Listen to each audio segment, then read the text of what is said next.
जय श्री राम। मन में एक भाव आ रहा था कि माला तो कर में फिरे, जीव फिरे मुख माही, मनवा तो चौदिस फिरे, ये तो सुमरन नहीं। अक्सर ये सुना जाता है।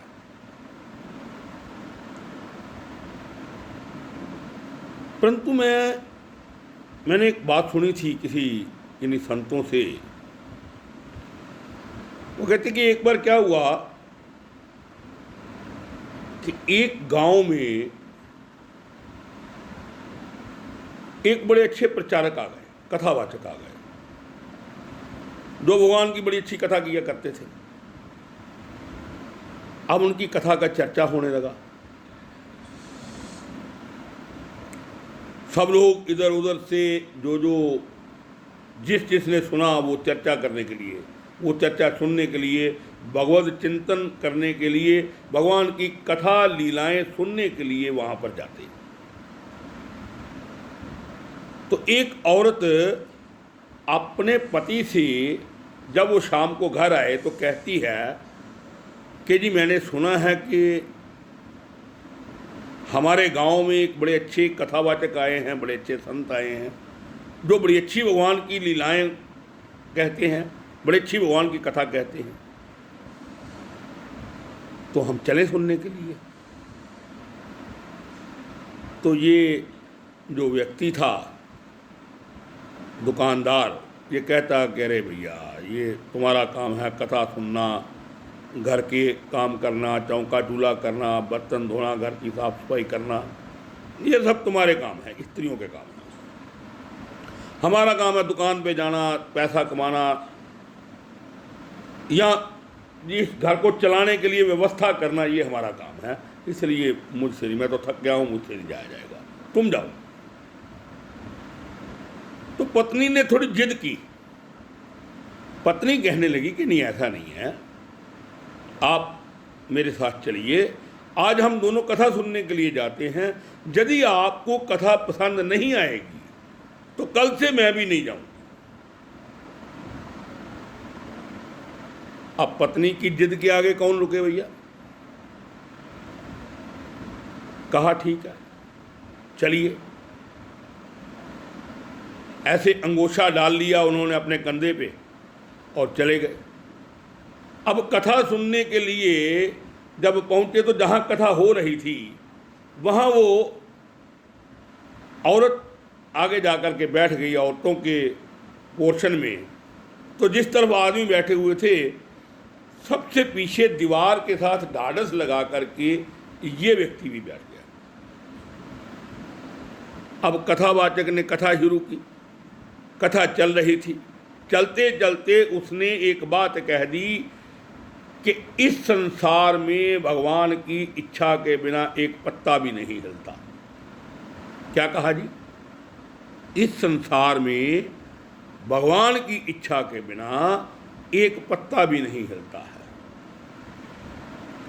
इस आदमी ने अपने कंधे पे जो अंगोछा डाला हुआ था उसमें एक गांठ लगा दी। अब कथा आगे बढ़ी तो कथावाचक ने फिर बात की। उससे कहा कि जो व्यक्ति एक बार भगवान का दीदार कर लेता है वो जन्म मरण के बंधन से मुक्त हो जाता है, उसको ईश्वर के चरणों में स्थान मिल जाता है। इस आदमी ने एक गांठ और लगा ली। अब 2 घंटे की कथा थी, कथा समाप्त भई, जय सिया राम हुआ है और ये सब लोग घर को चले। अब ये आदमी भी घर को चल पड़ा अपनी पत्नी के साथ। पत्नी साथ साथ जा रही है, मगर इसका ध्यान इस बात की ओर जा रहा है कि मैं व्यापारी आदमी हूं। क्या है? मैं व्यापारी आदमी हूं और आज तक कोई भी काम मैंने घाटे का नहीं किया है। मैं यहां पर 2 घंटे बैठा हूं और 2 घंटे में मुझे बातें मिली कितनी? 2। अब कोई ऐसा तरीका होना चाहिए कि मैं इन 2 बातों से फायदा लूं। सोचने लगा कि फायदा कैसे होगा। मन में विचार चल रहा है कि कैसे फायदा होगा, कैसे फायदा होगा। व्यापारी आदमी हूँ, घाटे का काम करता नहीं हूँ। 2 घंटे में 2 बातें मिली हैं और इन 2 बातों से फायदा लेना है मुझे। सोचते सोचते उसको पता ही नहीं चला कि घर कब पहुँच गया। पत्नी ने बिस्तर लगा दिया, वो अपने बिस्तर पर लेट गई, ये अपने बिस्तर पर लेट गया। पत्नी लेटते ही खर्राटे लेने लगी और ये करवटें बदलने लगे। ये साहब करवटें बदलने लगे। करवटें इसलिए बदलने लगे कि मन में विचार आ रहा है। जब मन शांति नहीं है, दिमाग शांति नहीं है, तो सोएगा कैसे। मन में विचार घूम रहा है कि कैसे फायदा लूँ। सारी रात करवटें बदलते हुए निकाल दी, ये सोचते हुए निकाल दी कि कैसे फायदा लिया जाए। अब ये आदमी सुबह उठा तो अपना नित्य कर्म करने लगा, शौच आदि करने गया। फिर भी दिमाग में वही चर्चा चल रही है, बात वही चल रही है। स्नान किया, दिमाग में वही बात है। खाना खाया, दिमाग में वही बात चल रही है। दिमाग उधर ही चल रहा है। चलते चलते चलते चलते ये दुकान पर पहुंच गया। अपनी दुकान पर पहुंच करके गद्दी पर बैठा हुआ है, मगर दिमाग वहीं चल रहा है। बार बार यही विचार आ रहा है कि 2 बातें मिली हैं और इनसे फायदा कैसे। करते करते एकदम से दिमाग में विचार आया और कहने लगा, लो भाई बन गया काम, हो सकता है फायदा। इतना सोच करके इस व्यक्ति ने अपनी वही से, वही खाते वाली होती है ना जिसमें वो अपना हिसाब किताब लिखते हैं, उसमें से एक कागज निकाला और अपनी जेब से इसने एक पेन निकाला और लिखना शुरू कर दिया, माई डियर धर्मराज जी, मेरे प्यारे धर्मराज जी, मैं भगवान विष्णु आज दिनांक जो भी था उस दिन को अपना नाम लिख दिया, फलां व्यक्ति की मृत्यु पर रोक लगाता हूँ। मेरे अगले हुक्म तक इस व्यक्ति की मृत्यु ना की जाए। नीचे लिखा विष्णु, नीचे तारीख डाली, उसको थोड़ा पढ़ा, मुस्कराया, कागज को फोल्ड किया और जेब में डाला और कहने लगा, लो बन गया काम, स्टे ऑर्डर मिल गया। क्या हुआ? स्टे मिल गया। किसके ऊपर? मृत्यु के ऊपर उसने अपना स्टे ले लिया। अब ये बड़ी विचित्र बात थी कि मृत्यु के ऊपर स्टे कैसे हो सकता है, मगर इस व्यक्ति का नित्य का एक कर्म था। अब ये व्यक्ति प्रतिदिन क्या करता है, सुबह उठता है, उस कागज को देखता है, पढ़ता है, थोड़ा मुस्कुराता है, कागज को फोल्ड करता है और जेब में डाल लेता है। नित्य कर्म करने के लिए जाता है तो कागज साथ में होता है, हृदय के साथ लगा होता है। स्नान आदि करने जाता है तो वो जो पथुई डालते हैं उसमें कागज डाल करके अपने सामने टांग लेता है, फिर स्नान आदि करता है। खाना खाते वक्त कागज साथ में है, दुकान पे जाते वक्त कागज साथ में है, रात को सोते वक्त भी कागज साथ में ही है। वो 24 घंटे वो कागज उसके साथ में रहता है और 24 घंटे वो उस कागज को बार बार निकाल कर देखता है, पढ़ता है और मुस्कुराता है और जेब में डाल लेता है। अब जरा भैया विचार कीजिए कि क्या उसके स्टे ऑर्डर ले लेने से क्या उसकी मृत्यु पर रोक लग गई? समय गुजरता गया, 1 महीना, 2 महीने, 4 महीने, 6 महीने, 10 महीने, साल गुजरा, 10 साल गुजरे, 20 साल गुजरे, 70 साल गुजर गए। आफ्टर 70 ईयर्स, 70 साल के पश्चात एक दिवस धर्मराज के दूत आ गए और कहने लगे, चलिए महाराज। कहता कहाँ? कहता महाराज कहाँ चलना है? कहते जी हम मृत्यु के दूत हैं, हम आपको लेने आए। कहता रुकिए रुकिए रुकिए रुकिए रुकिए। उसने अपनी जेब में से कागज निकाला और निकाल करके कहने लगा, ये पढ़िए। कहते ये क्या है? कहते ये है स्टे ऑर्डर। क्या है? ये स्टे है। मेरी मृत्यु पर तो रोक है। वो हंसने लगे, वो कहने लगे ऐसी बातें यहाँ नहीं चलती, यहाँ से चलो, अगर नहीं चलोगे तो हम आपको दूसरे तरीके से लेकर के जाएंगे। अब कहने लगा भैया आपका जो सुप्रीम जो पावर है आपकी, जो सबसे बड़ा जज है आपका, ये उसने दिया हुआ है, ये उसका दिया हुआ है, आप इस तरह से मत करो, वो आपको नौकरी से निकाल लेगा। कहने लगे आप ऐसी बातें मत करो, आप सीधी तरह चलते हो कि हम आपको लेकर के जाएं। कहते चलो एक हम डील कर लेते हैं, एक कंप्रोमाइज करते हैं, तुमने मुझे लेकर तो जाना ही है, आप ऐसा करो, जहां ये व्यक्ति जिसने लिखा हुआ है विष्णु, जहां ये रहता है, मुझे इसकी तरफ से ले जाओ और तुम इससे पूछ लेना, अगर ये कहे कि मैंने ही लिखा है तो मुझे छोड़ देना, अगर कहे नहीं तो फिर मैं तो आपके पास हूं, ले जाना। वो सोचने लगे कि बात तो ठीक है इसकी। वो कहते चलो ठीक है। उन्होंने इसको साथ लिया और चल पड़े। अब चलते चलते वो क्षीर सागर के पास जब पहुंचे तो वहां पर भगवान क्षीर सागर में भगवान लेटे हुए थे, शेषनाग की शैया के ऊपर, और लक्ष्मी जी चरण दबा रही थी। तो इतने में जब वहाँ से गुजरने लगे तो वो जो दूत थे धर्मराज के, उन्होंने कहा कि भैया आप यहाँ रुको, हम भगवान से पूछ करके आते हैं। कहता जाइए। अब ये लोग गए, आज्ञा ली, भगवान के पास गए अंदर। तो भगवान कहने लगे आइए। कहते जी ऐसे फतेहगढ़ चूड़ियाँ से एक व्यक्ति आया है।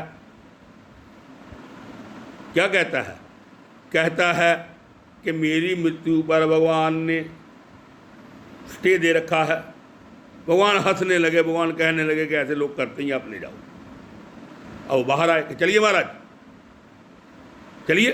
वो कहता है अरे भैया ऐसे कैसे चलिए, वो आज की बात है, एक दिन की बात हो, 2 दिन की, 10 दिन की बात हो तो बंदा भूल जाता है, 70 साल पुरानी बात है।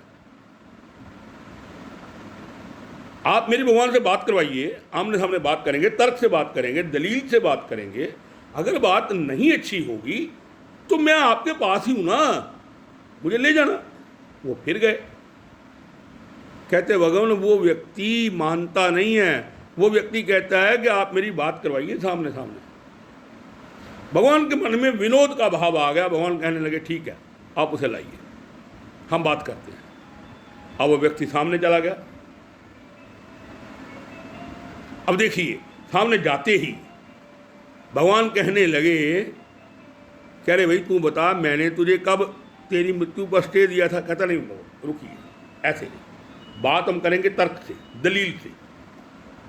आप मेरे को ये बात बताइए कि फलां दिवस, फलां तारीख को, फलां जगह पर हमारे गांव में तुम्हारा एक एजेंट आया था जो तुम्हारे नाम की बड़ी महिमा गा रहा था, बड़ी तुम्हारी मशहूरी कर रहा था, बड़ी एडवर्टाइजमेंट कर रहा था कि आपके इच्छा के बिना पत्ता भी नहीं हिलता, ये वो बहुत कुछ आपके बारे में कह रहा था। आया था। भगवान ने देखा। कहते हाँ आया तो था। कहते उसने वहाँ पर एक बात कही थी कि आपकी इच्छा के बिना संसार में पत्ता नहीं हिलता है। भगवान ने कहा हाँ कही थी। तो क्या ये सत्य है कि झूठ है? भगवान कहने लगे ये अक्षर अक्षर सत्य है। तो भगवान यदि अक्षर अक्षर सत्य है, आपकी इच्छा के बिना संसार में पत्ता नहीं हिलता, तो ये मेरा 1.5 गज लंबा हाथ हिला, इसने वहीं से कागज़ उतारा, जेब से पेन निकाला, ये सब कुछ लिखा, ये आपकी इच्छा के बिना था। ये कैसे हिल गए? पत्ता तो नहीं हिल सकता और ये हिल गए, ये कैसे हिल गए? जहाँ तो वो जो बंदा था, जो आपका एजेंट था, वो गलत था, जहाँ ये सब इसमें कुछ गड़बड़ है। तो भगवान दुविधा में पड़ गए कि बात तो इसकी ठीक है, तर्क के साथ विचार करें तो ठीक है। तो भगवान ने एकदम से उनको आदेश दिया, कहने लगे जाओ। कहते क्या? कहते इसको वापस छोड़ो, मैंने ही दिया हुआ है इसके। कहता नहीं भगवान रुकिए, अभी रुकिए, अभी नहीं जाना, अभी एक बात और करनी है। कहते क्या? कहते उसी बंदे ने वहां पर एक और बात कही थी। उससे कहा था कि जो व्यक्ति आपके एक बार दर्शन दीदार कर लेता है, उसको आपके श्री चरणों में स्थान मिल जाता है। वो जन्म मरण के बंधन से मुक्त हो जाता है। क्या ये सत्य है कि झूठ? कहते ये अक्षर अक्षर सत्य है। तो कहता 1.5 घंटा हो गया हम आपस में बात कर रहे हैं, तो क्या ये अभी तक मैंने आपका दीदार नहीं किया है? आप मुझे वापस भेज रहे हो। तो भगवान मुस्कुरा दिए। भगवान कहने लगे नहीं भाई, इसको यहीं पर रखो, इसको यहीं पर रखो, ये मेरे पास रहेगा और मेरा मुख्य पार्षद बन करके रहेगा। तो अब इसमें वो पहले जहाँ से हमने बात शुरू की थी कि माला तो कर में फिरे जीभ फिरे मुख माही, मनवा तो 34 फिरे ये तो सुमरन नाही। बात सुमरन की चली कि लोग कहते हैं सुमरन नहीं करते, सुमरन नहीं करते। तो भैया सुमरन चौथी अवस्था है। श्रवण, मनन, चिंतन और सुमरन। हो सकता है मैं गलत हूँ कि मैं अपने मन का भाव कह रहा हूँ, मेरे मन का भाव है ये किसी शास्त्र ग्रंथ की बात मैं नहीं कहता, मुझे नहीं पता शास्त्र ग्रंथ में क्या लिखा हुआ है। मैं तो अपने मन की बात कह रहा हूँ कि मेरे मन का भाव क्या है। श्रवण, मनन, चिंतन और सुमरन। इस बंदे ने क्या किया? इसने सबसे पहले सुना, श्रवण, फिर इसने मनन किया, इसके ऊपर विचार किया, सारी रात इसके ऊपर विचार करता रहा, अगला दिन भी काफी विचार किया। फिर इसने चिंतन किया कि इससे कैसे फायदा लिया जा सकता है, प्लान आउट किया उसको सारे को। पहला था श्रवण, सुनना, मनन, विचार करना, मनन करना, विचार करना, उसने विचार किया, चिंतन किया, उसने इसको प्लान आउट किया और फिर जो प्लान आउट किया था उसको इंप्लीमेंट कर दिया। Implementation is equal to sumiran. Basically सुमरन जो शब्द है ये हिंदी का एक शब्द है समरन। समरन मीन याद, याद करना नहीं, याद करना नहीं। यदि याद करना होगा तो याद करने में कष्ट होगा, थोड़ा प्रयास करना पड़ेगा। याद करना नहीं, याद रहना, याद रहे, स्वतः ही याद रहे। मेरे को ईश्वर स्वतः ही याद रहे, हर वक्त ईश्वर मेरे को याद ही रहे, समरन रहे, याद रहे, समरन। और इसके लिए कोई टाइम की निश्चितता नहीं है। माला तो कर में फिरे, माला फिरना और चीज है, जीभ फिरे मुख माही, वो जप हो सकता है, तप हो सकता है, जप तप नियम व्रत सब हो सकते हैं, इनके अलग अलग फल हैं। परंतु सुमरन जो है उसके लिए निश्चित समय नहीं है। सुमरन तो हर वक्त है, हर समय है, हर पल मुझे याद रहे, मुझे याद करना नहीं पड़े, मुझे याद रहे। हर सुबह उठ के मैं तुझसे मांगू तुझी को, तेरे सिवा मेरा कोई मुद्दा ही नहीं है। एक संत मिले थे मेरे को, कहने लगे कि बात हरी जी बड़ी स्पष्ट है कि दीदार की तलब है तो नजरें जमाए रख। क्या कहने लगे? दीदार की तलब है, अगर तू दीदार करना चाहता है तो नजरें जमाए रख, अपनी नजरों को जमा के रख, ध्यान अपने को वहीं पे रख। दीदार की तलब है तो नजरें जमाए रख, चिन्मन हो या नकाब सरकती जरूर है। चिन्मन कहते हैं चिक को और नकाब कहते हैं पर्दे को। चाहे चिक हो, वो पहले जमाने में चिक आती थी ना, चाहे चिक हो या नकाब हो, पर्दा हो, सरकता जरूर है। और जैसे ही सरकेगा तुझे दीदार हो जाएगा। सुमरन याद रहना, स्वतः ही याद रहना। सुमरन माला फेरने को नहीं कहते हम, जप तप ये अलग विषय है, मगर सुमरन तो निरंतर याद रहता है। Implementation is equal to sumiran. मैंने सुना, जो संतों के मुख से सुना, उस पर विचार किया, उस पर मनन किया, चिंतन किया और उसको अपने जीवन के ऊपर इंप्लीमेंट कर लिया, अपने आप के ऊपर इंप्लीमेंट कर लिया। Implementation is equal to sumiran. मन में एक भाव आ रहा था कि अगर हम इसी भाव को लेकर के चलें, हम अच्छी बातों को अपनाएं, जरूरी नहीं हर बात को अपनाना है, जो आपको अच्छा लगता है, जो समाज के लिए अच्छा है, जो संसार के लिए अच्छा है, वो मेरे लिए भी तो अच्छा है। मैं भी तो संसार का ही अंग हूँ, संसार का ही भाग हूँ। मेरे बच्चे भी तो इसी समाज में आते हैं, मेरा परिवार भी तो इसी समाज का ही अंग है। मैं हर वो कार्य करूँ जो कार्य मुझे लगता है कि मेरे बच्चों के लिए ये अच्छा है, क्योंकि जो मेरे बच्चों के लिए अच्छा होगा वो मेरे समाज के लिए भी अच्छा ही होगा। इसलिए भैया सुमरन का एक भाव आ रहा था, उसके ऊपर चर्चा की है और मुझे आशा है कि आपको ये चर्चा अच्छी लगी होगी। कल फिर मिलेंगे। जय श्री राम।